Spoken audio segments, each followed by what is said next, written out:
Says yes, live on a custom. Oh, there we are. Yeah, we are live. We are live.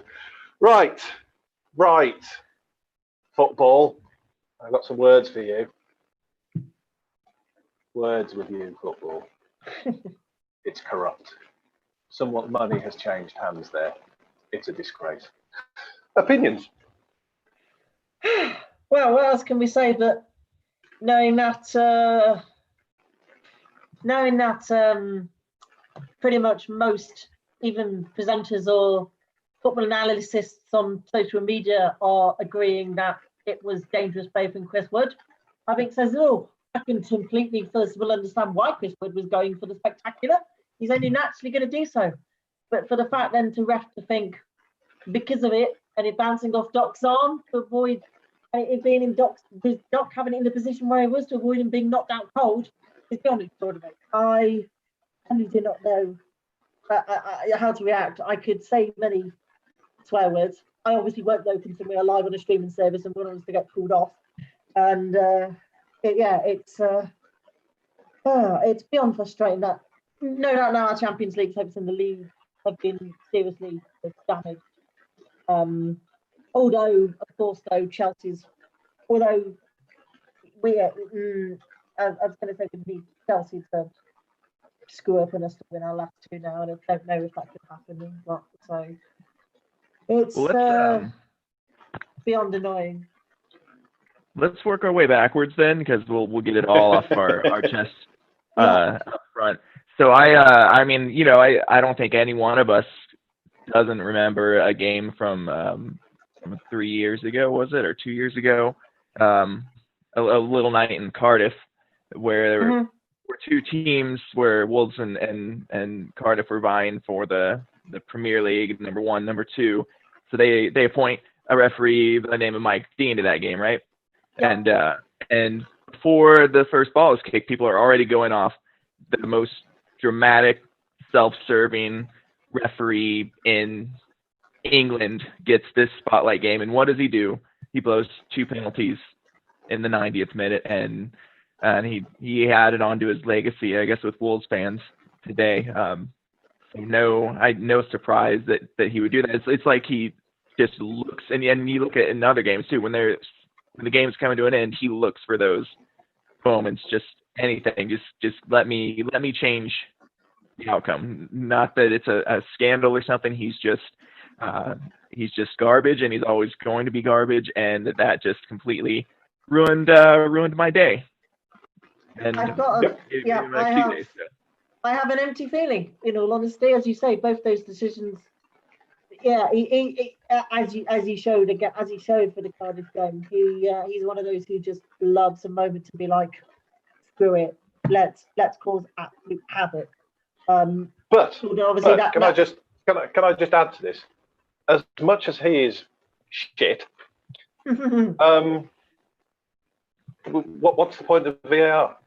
Yeah. What was the point of that? What was the point in that? If a guy is coming 6 foot off the ground with his foot in the air, that's dangerous play. Yeah. If VAR. So one, it's dangerous play. That's before any ball hits an arm. So how's a VAR not overturning a decision? For one. 2, and this is what really pisses me off, people keep saying, arms in an unnatural position. If you've got a piece of wood in front of you with a foot flying towards your face at high speed, what do you think the natural position of your arm is going to be? It's not going to be this. No. It's going to be this. And lo and behold, what do we see? An arm here. Exactly where it should be, because he's human. Unless you have no arms, that is where your arms are always going to be. It's as simple as that. So, regardless of penalty of hitting people's arms or not, it's still dangerous play. In 1, 2, the arm is not in an unnatural position when it's struck his shoulder. So, absolute nonsense from start to finish. Now, I'll give the referee a break in that he has a split second to see it, but that's what VAR is for. Now, the little thing that annoyed me even more, which comes back to the shit referee point, is right at the end, we notice that there's a back pass to Burnley keeper, who completely messes up. He's been borne down by Neto, and the final whistle's blown. What a ball! What happened to all that time while VAR was being decided? Nothing. It smacks of God. It reeks of corruption, but I can't say corruption because people go, "Oh no, it's not corruption." But it's not. It doesn't look good. It really doesn't look good, especially when you hear all these irregular betting patterns going on. Yeah, you've summed it up very, very nicely. As you say, if a piece of, as you rightly point out, if a piece of wood was flying, of course you're going to put your arm in that position. That's not. It's just one of those things which almost defies belief that the man, I say, it could have been, that could have done some serious damage if the boot had hit Doherty's head. That could have done some extraordinary damage. God forbid what could have happened if that occurred. And therefore he has every right in the world to have his arm in that position to avoid such a catastrophe. And seeing that pretty much every football analysis pretty much on Twitter and on social media has been like, what on earth was Mike Dean doing? Clearly, I think we've got universal agreement that we've been bent backwards. And also a couple of things as well I note with VAR. First of all was Kevin Friend, who was in the who was at Stockley Park. He and Mike Dean, I think, have a rather cosy relationship, it seems. A Friend, obviously, as well, hasn't been the greatest of Wolves from what I remember from going to see some of him in charge. And then, and secondly, the fact that Dean didn't himself or was told to go and have a look at the screen. The VAR screen is there for a reason. They did that at the World Cup in 2018 and made it look very, very effective, which is where obviously the satisfaction came in from university pretty much about the system. The fact that he has that option and didn't even once in that situation bother to try and make use of it is the even more thing that I think has made plenty of people furious. And rightly so, because the option's there. He went to have a go and look at it and took his own conscience into perspective and took his own mindset from viewing it the second time over. I'm sure and I hope he would have reversed it. If the option for a screen is there, let me know, use it for heaven's sake. Surely the Premier League and more the FA and I think UEFA and FIFA have to give folks a kick in the backside.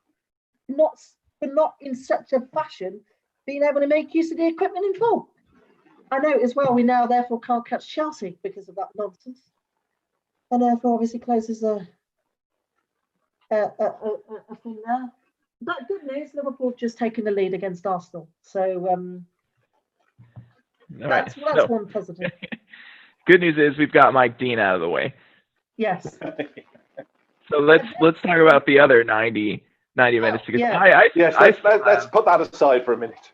I still have a bone to pick. Like I was there were about 3 seconds where I was happy that game, and that's where the ball trickled in front of Jimenez.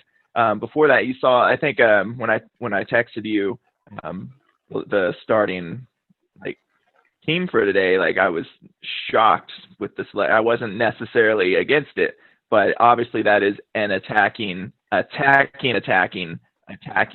formation, right? 70 minutes in, we change things up. We have 2 shots on target. That's it.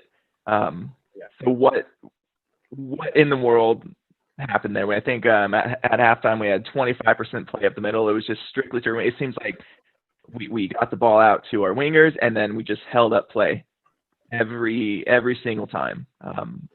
I would have expected some. I know we had 10 shots maybe, but 2 on target at that point. I did not agree with the setup and the tactics how they played together today. Well, as you were saying, I was expecting. I'll be honest. I was expecting our front three to be a lot narrower and a lot closer together. When you've got Adama and Vinagre as wing backs, there's your width. The other basically opponents and Jota, they don't need to really go wide all that much. You've got your width. So Yep. go get closer, work more as a unit. Give those wide players something to aim for. Right. Well, I thought we'd see Traore make some of those diagonal runs that Doc makes too. And of course, what happens in Traore's first run up the middle today? We score a goal. Like I don't think that it's not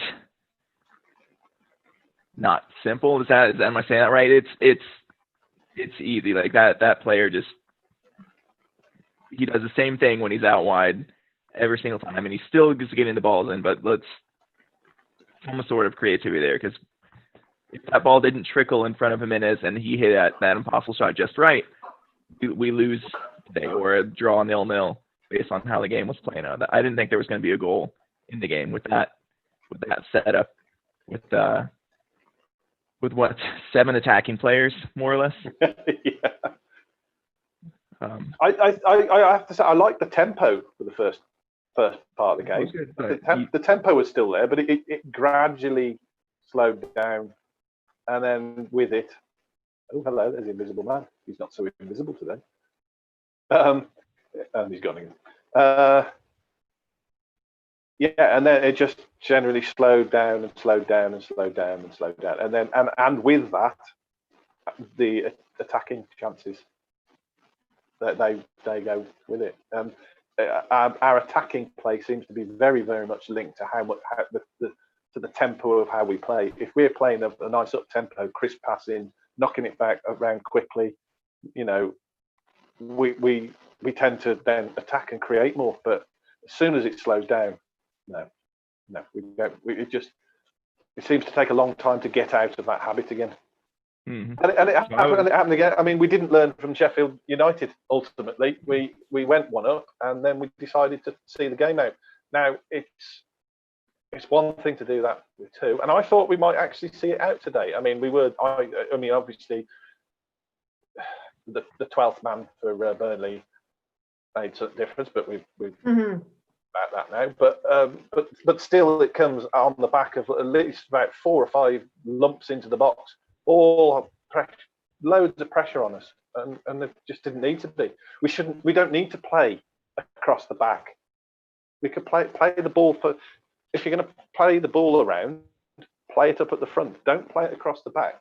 One mistake, one bad pass, one intercepted pass, and you're stuffed. I don't quite. I do get it, but I don't like it. So it always concerns me. That's probably the biggest concern, I think, with Nuno's side. I think where we in the lead, looking like we're gonna hold on with enough, and it decides to go with the option of being like, let's just try and play this out. I understand that, but obviously it does have its dangers. Obviously, it did feel a little bit like the Sheffield United game when they had that sustained, that fairly decent spell of pressure. Luckily, they could do nothing about it. And obviously, when the Raul's thunder cracker came, it looked like it was going to go our way. It's probably one of those things where I'm going to hope Nuno thinks on during the whatever kind of break we get, knowing it could be literally a matter of a few days or a couple of weeks, depending on things. So what's annoying about it for me is that yes, that goal came out of the blue. Somewhat. Yeah. But it knocked Burnley back. You could see they were rattled by that. And that's the time to go and get a second, surely. That's the time. Try and consolidate. That's the time to keep the ball up the other end of the pitch and just sustain that pressure. Not sit and then just try and sit it out for the rest of the game. I noticed someone on the forum mentioned it, the sort of top end teams. At that point, that's where they go and get another goal. They don't then sit back. Teams at the top end of the table don't then decide to sit back. Mm-hmm. I know I'm sure someone will come up with an example of a team that does, but generally it doesn't happen. Yeah, that's what we did. What we did on Sunday should have been kind of repeated. Going all that pressure. Obviously, Sunday was a very, very good result with the way we set up. I obviously knew tonight was going to be much different, but we certainly had the opportunity to kind of almost repeat that, knowing that on Sunday it was a goal before half-time and the goal straight after half-time, which pretty much, as you say, knocked the stuffing on Sunday's case at Everton. I know there was obviously, we did come forward, and we could have had a couple before. Obviously, we could have had a couple before. Podonce's ball into Jota, which was beautiful. A bit unlucky with the finish. Adama just doing the defence rigid, doing a defence one, a very, very good ball towards the back post, which is just going to be too quick for anybody. But we definitely did have our chances, which were ones which just wasn't going to happen. But yeah, it's definitely one thing which I think Nuno and in fact the whole squad are going to have to think about in terms of like when there's a chance to kill the game, like say for example against Norwich City back on February 22nd, the Nottingham game at Molineux before everything came to a halt. 2-0 up at half time. Those two goals came fairly quickly. Norwich never looked like being in the game that afternoon. It was only inevitable we were going to then obviously seal it in the second half.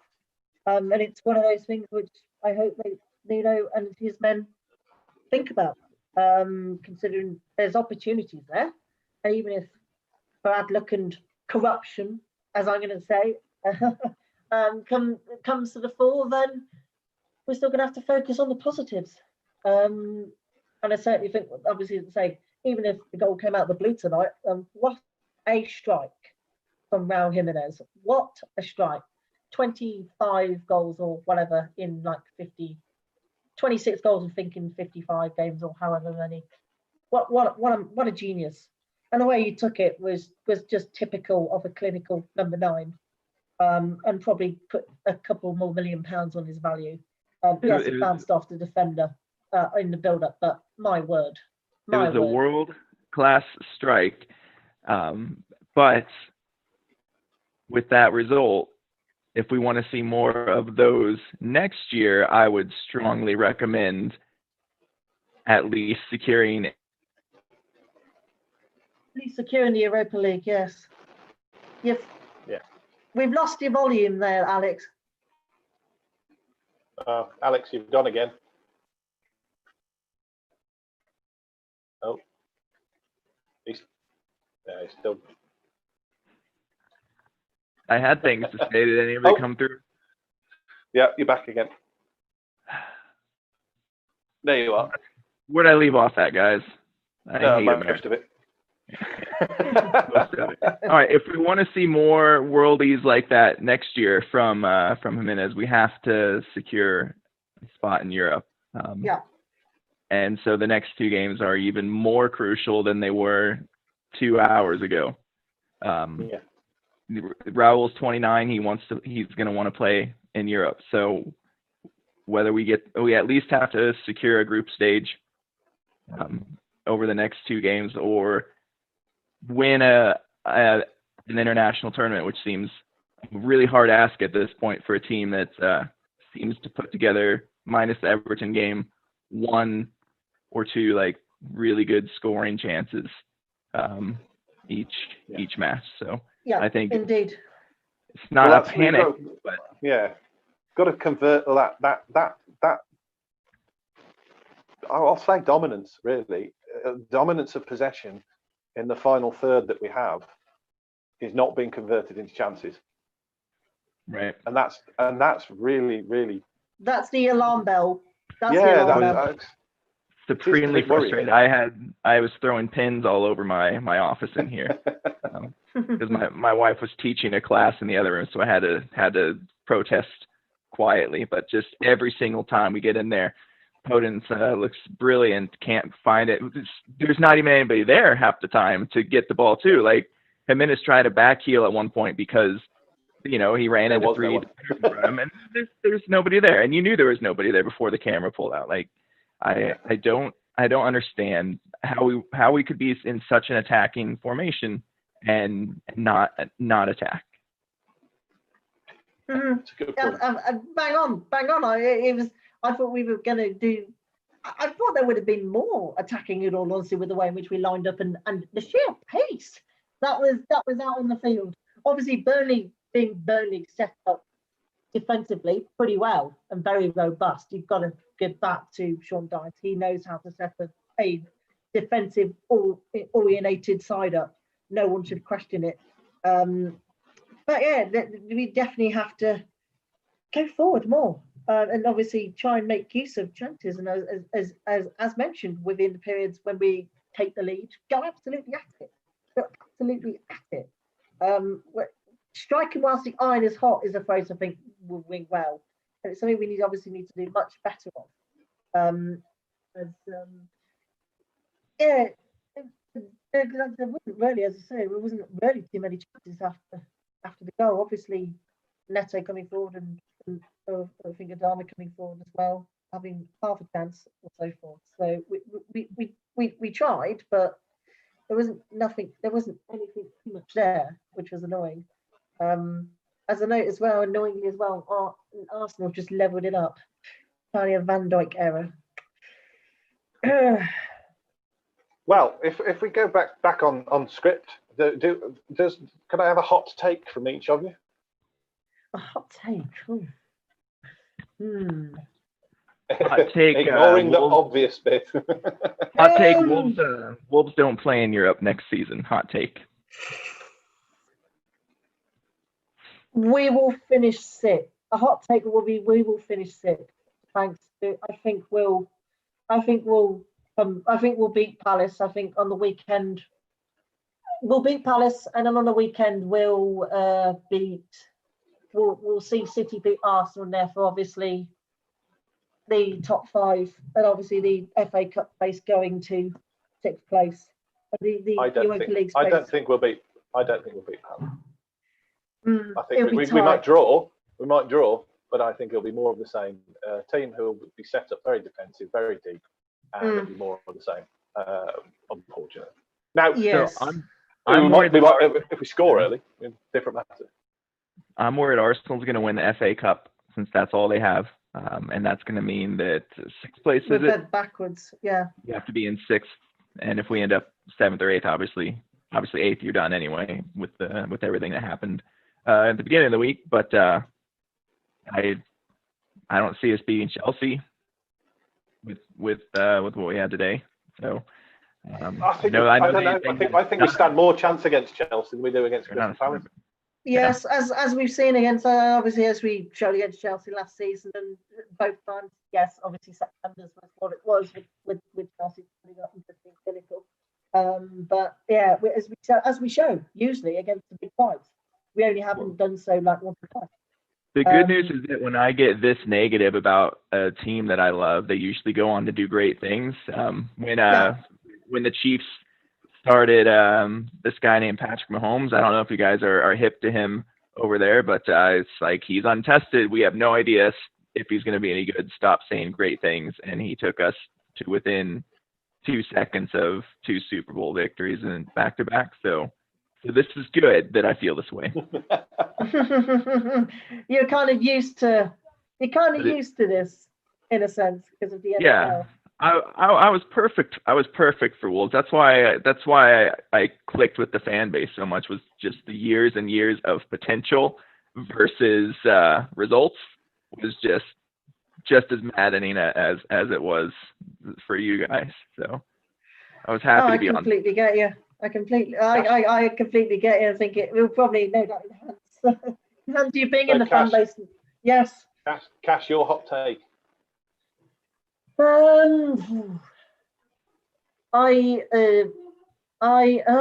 It's tough. It's tough in all honesty. What to think actually?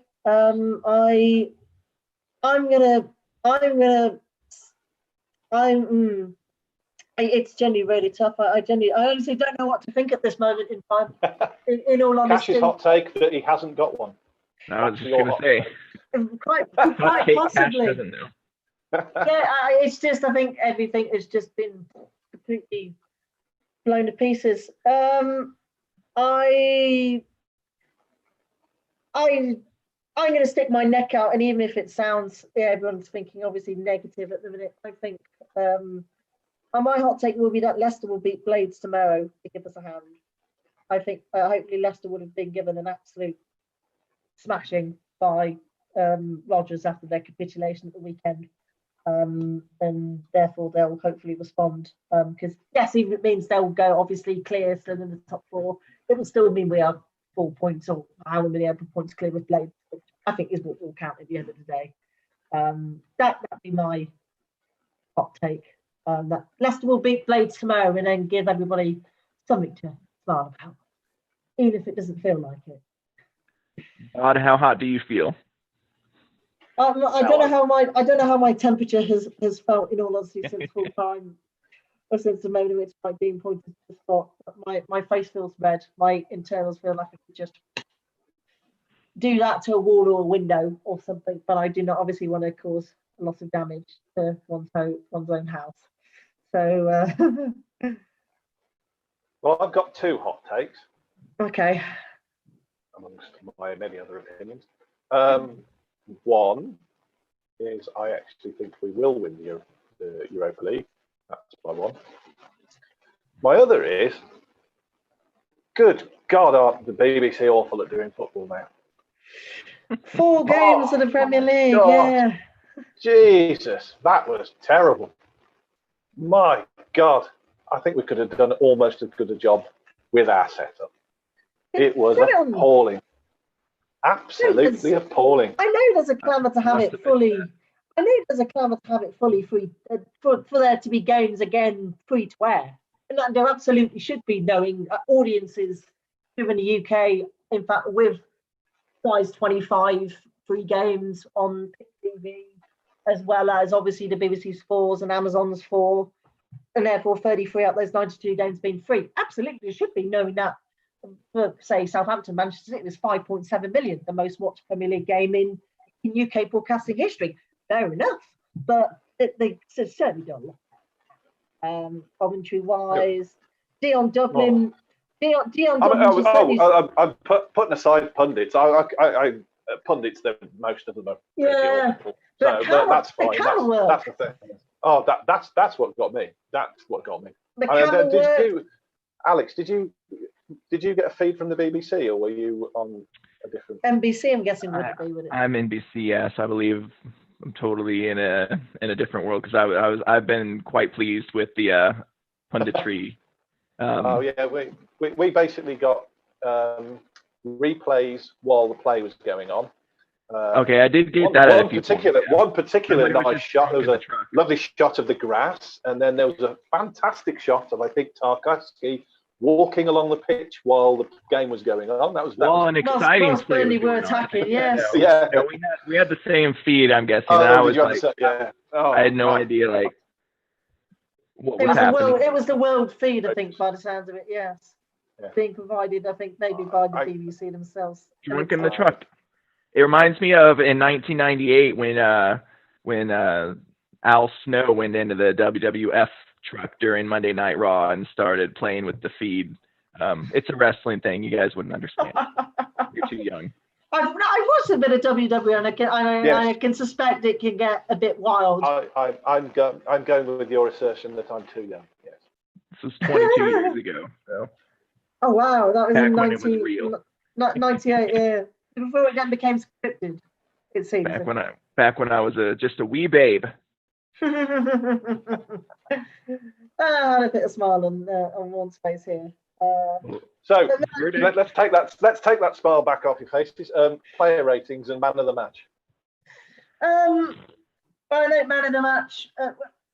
I think most played okay. I think clearly the build up to the goal, particularly from Traore, the way in which he was holding off the 4 Burnley players within pretty much 10 yards of him, was outstanding. Obviously, Doherty coming on, dividing the cross, was obviously deflected, but then obviously, for a goal of the quality, it has to be Jimenez. Obviously, as well, the defence as a whole seemed pretty stern. Neves as well, flinking some very good balls. Podence's ball was immensely good. Player ratings I wouldn't want to chuck individual numbers on them, just so that some don't respond in a bad way. Cody probably was a bit of a quieter game for him, but my man of the match has to be Jimenez for the quality of the goal. And on the whole, we looked like, even if it was a bit slow and a little bit laggy at points, it didn't look like until the penalty that we were going to concede once we had scored at least anyway. So I wouldn't want to put, say, individual ratings on folks, knowing that it could no doubt, seeing them in the press and splattered on the papers and the forms could probably. Well, don't worry, Cash, because I have a few numbers. Okay. Feeling froggy today. I thought I would give Traore a 4. I was not inspired. He's really been a one-trick pony since we came back. I know he kind of set up that goal, but I was not feeling it today. I expect too much, maybe. Let's give him a 5 then because of that. But Raul was there for the chance. I think he had another one that he put over the bar earlier. I don't know. But I thought Podence looked great, but lacked the final bit of quality, as did Jota. But you can give them 6s or 7s and be happy with that. I thought Venabria played well for playing 1 minute of football since March 12th. He did all right. He had a brilliant run there, I think, and early on in the first half. That's the most I have to say of him. But man of the match for me is actually still Neves. Probably going to be that every way. He tracked back and saved the game a couple of times, I think. That block from whomever it was, that was outstanding. So he was just all over, affecting both ends of the pitch. So that's a huge impact for anybody to have. But his work rate's outstanding again today. If we lose anybody, it cannot be him. He is our thing, our heart and our brain, as he tells you after he scores. So cannot let that guy go. He is the spine of the central midfield, and not just for midfield sake, but obviously as well with the way he wants to attack, but then also defend. Because as I say, that block from whoever it was outstanding, and the way in which he's able to fill in the gaps like that on most occasions is it really, I think, really also not really as well, along with his mates and the player he is. He played really well. As Arsenal are now 2-1 up, they've turned it around. Good on them, I guess. I don't know. I'm feeling dreadfully negative today, but we play in Europe in 3 weeks from today, so we have got to figure something out in 3 weeks. Exactly. Or finish 7th. Hopefully, I'd rather finish 6th and be in the group stages than have to qualify again, because we are tired. We've played more matches than anybody in the Premier League by far. So, and we're not done yet. So 50. That was our 55th game this evening. I think Cody's 52, 53 games on his own. Yep. And we're not going to rest in the next season, right? Because it'll be straight on with it, I think. Or September 11th, I think, is what's been mooted. Mid-September, in and around that weekend. That mid-September weekend, I think, that's what's been mooted. Obviously, the transfer window dates were confirmed today as well, with the deadline being with the dates being the 27th of July, 12 days time, until the 5th of October, and then an additional domestic window only between the 5th of October and October the 16th, which would mean us and EFL clubs only, not Premier League clubs training with each other, but Premier League and EFL clubs being able to train with each other. So obviously that's quite a lengthy transfer window when you think of it, I have to say. With nearly 2 months in general, so that I think will be hopefully a small boost when it comes to determining where to strengthen. Who's your man of the match? Bod, who you got? I thought Ollie played a bit better this time, because he was a bit mistake-ridden in the last couple of games, but he's got a bit better. I thought Sace was a bit less today. I love him as a player. I think he's great. I thought Moutinho's set pieces to start with were great, really good ones. But then he reverted to type afterwards and kept in the first man, which was a shame. The front, I like Podence. I do. I like him a lot. I think he's he's very. He gets into positions that I like. I think they were tripping over each other a little bit. Mhm. I'd like to see that, as I said earlier. I'd like to see the front three play a little closer together. Because he can't do it There's a alone. lot of good He possession. can't take on three by himself. Exactly. So the three up front were much of it for me. I thought they were much of as. I mean, obviously Jimenez's goal was just great, and I think it suited him that it came at him quickly, and that's just like a reaction sort of shot. He's got he has that instinct for that, you see. So yeah, exactly knows. Fantastic goal. He exactly knows in such a situation what he's going to do with it and where he's going to put it. And it's like Podence's ball into Jota was that would have been marvelous. That would have been marvelous. I thought Jota was a bit up and down. One minute he was playing a lot better, and then the other minute he was over when dribbling with the ball, over kicking it, and then you're losing it, and a couple of which he never used to do, but he seems to do it a lot more of late. But my man of the match is, like you, Alex, it's Neves, because he was the midfield and he basically was running the middle of the park. Running the show. Mm-hmm. Heart and soul. Heart and soul. Absolutely. And I agree, he would be the worst player to lose. Because it's, for many reasons. Because he's also got the right mentality, he's got the right character to be around the club. Mentality, age, he makes every player on the pitch better. And he's 23, isn't he? I think. Actually, one thing about Cody, actually, which I heard on the commentary, is that they could hear Cody while we were attacking. He was bringing all the defenders back into position, shouting and calling them back into position. And I special note to that, because that's very good. Good to hear. Absolutely, bang on. Yep. 3 years ago, I wouldn't have blinked if they would have let him leave the club. Normally. Him and Doc. So. But now look what they are. Now look what they are. It's as long as Doc can stop trying to protect his face when he goes in to play a ball. Yeah. How dare he put his arm in a natural position and defend his face? Yeah. Yes. All right, so Bod, real quick, you've got us winning the Europa. You legitimately believe that we're going to win a knockout tournament with European second best clubs in the next month. Cash, what do you think? I certainly think with the way in which I don't know what people. I can see why he's thinking of it. It will be tough. Sevilla or Roma in the quarterfinal will be a belter, no doubt. Provided we can obviously get past. Olympiacos. That's what I was going to say. That's what I was going to say. I think Olympiacos is our hardest game. Yes. Really? Because we already have an advantage, right? We have the away goal. Yeah. It doesn't matter who we play after that. I think they are the hardest game that we've got. A 0-0 draw wins us that tie, a right? 0-0 draw. And a 0-0 draw. And therein lies the problem. We've got one goal, and a 0-0 will do us. If we go out with that mentality again, that 0-0 will do us, they could screw us over. It's all over. You've got to go out to win it. Yeah. You think we'll beat United? In a potential semi-final? I know we can. We've done it before. They're a new team after that. After those 3 months off, they're healthy, and they are. But we can play our game then. All the teams that would be left after that, we can play our game against, and they won't. And pretty much most of those teams, I would say, wouldn't sit back against us either.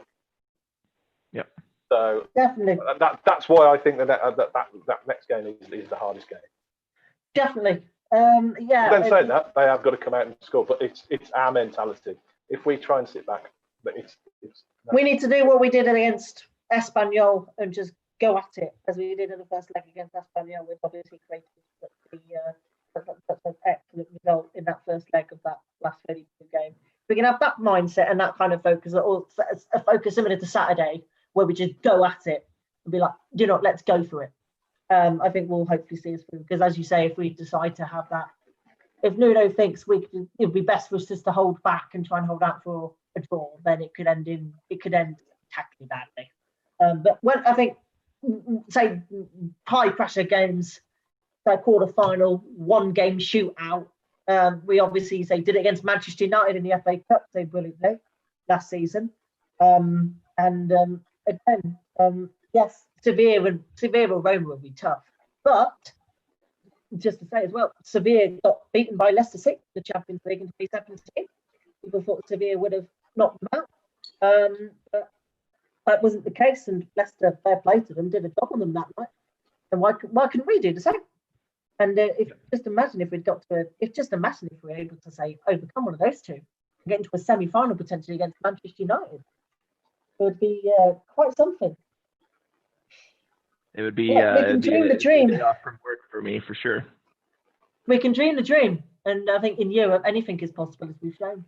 Well, we'll have our answers 3 weeks and 1 hour from right now. Indeed. We will know. Just get past the Olympiacos, get past the Greeks first, and then take it from there. So Predictions, yes. for Monday.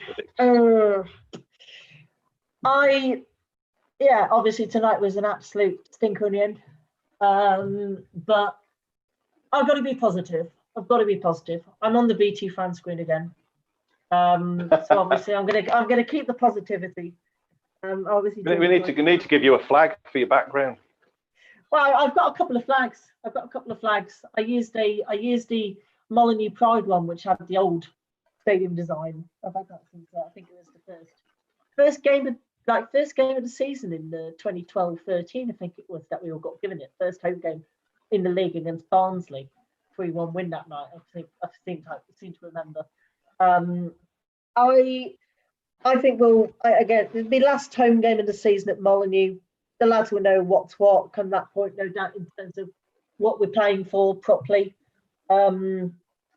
It will be no doubt tough, but Palace, obviously, the way in which Palace set themselves up is rather annoying, as they demonstrated in the 2-0 win at Molyneux on the 2nd of January last year, which was a very impressive away performance. No one should question that.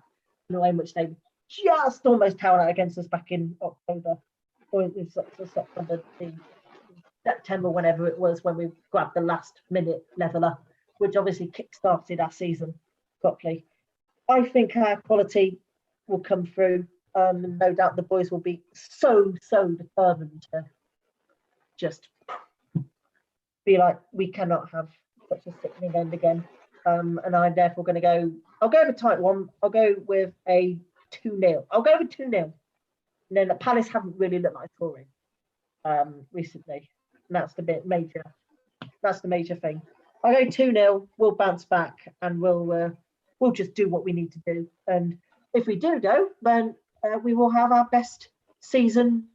We'll top last season's points total. We're currently on 56. We last season finished on 57 altogether.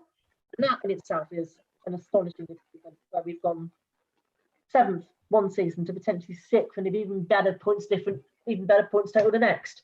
And no one should take that away from us. I would have absolutely taken that more than 57 points at the start of the term. 2-0 then. Alex? I think that with the quality that we had on the pitch today, especially in pace, that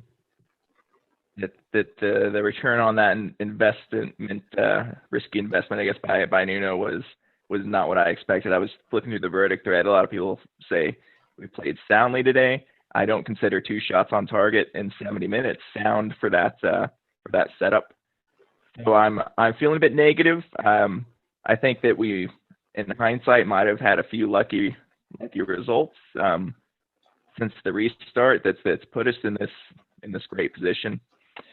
And I just think, we had almost 3 years of momentum that was derailed when the world shut down, and that can't be overstated enough. Like, we were just like, I don't know that we would have lost a match the rest of the way had we not shut down, including the Europa. So with that in mind, though, Monday I'm going to see 1 goal in the game. I hope it's for us. I do. I don't think it will be based on my feelings today. So maybe that'll change tomorrow. But I'm going to go 1-0 to Palace. I can understand. Where you're coming from, and as mentioned the last. It also corresponds with my hot take, which is Wolves don't play in Europe. Prove me wrong. You know they're streaming this in the locker room right now. Prove me wrong. Yeah. As I say, I completely get you. And as the way if they set up the way they do again, then it's something's wrong. Something has gone awry. It's just a little tweak, I think, but I don't know what it is. I don't know that they know what it is. Something's not firing. Also, though, I think I completely get you. I think that finally, an honourable shout out. I'm going to say to our fellow Wanderers in Wickham, just to put out on the record, what a phenomenal last 4 years. I've almost been relegated to League Two in 2016 to being in the second year for the first time, and. Good to see Adebayo Akinfenwa were playing in the Championship.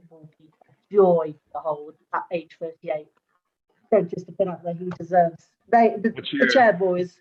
What's your over under on their wins next season in the Championship? Over under for their wins. I'm gonna set it at 10. Yeah, they've said every game is going to be a cup final next season, so they've already admitted that it's going to be tough, but. Yeovil almost survived, actually, when they came up in 2013 and then played in 13-14. So you never know. But our fellow Wanderers definitely deserve a tap on the shoulder. Yeah. Magnificent on Tuesday or on Monday. Well, you want I'll give you my prediction. 4-2 to Wolves. Ooh. I think we'll go down 2-0 within the first 15-20 minutes, and then we'll come back with in the second half with a clear 4 goals. Come and destroy them, basically. Yeah, in the second half. I'll break some things in both anger and glee if that happens. So. I might say my mum. I might say to my mum that the windows might have to warn her that there may be that the windows might be messed around with if that occurred. Although not whilst I'm on camera, of course, of being beamed into BT Studio. Put your money on that one. Put your money on that one. Safe bet that. 4-2 to Wolves. I wonder what the money would be on camera. Actually, I have to have a look. I guess it'd be quite wild odds. Other bookmakers are available, of course. But I definitely think we'll go out fighting and wanting to put behind us. As Nuno has, by the way, has said, and I'm still astonished he's been able to say this, but he said, it doesn't matter the table. Let's see at the end what happens. What is more important is that the team is improving and we look forward to the next games. We have to stay focused, forget about this moment that has upset us and go again. We go again. And obviously that mentality of we go again, I hope will come through on Monday. Well, I have to say, that seems a very good point at which to end. Yes. So thank you, Cash. Thank you, Alex.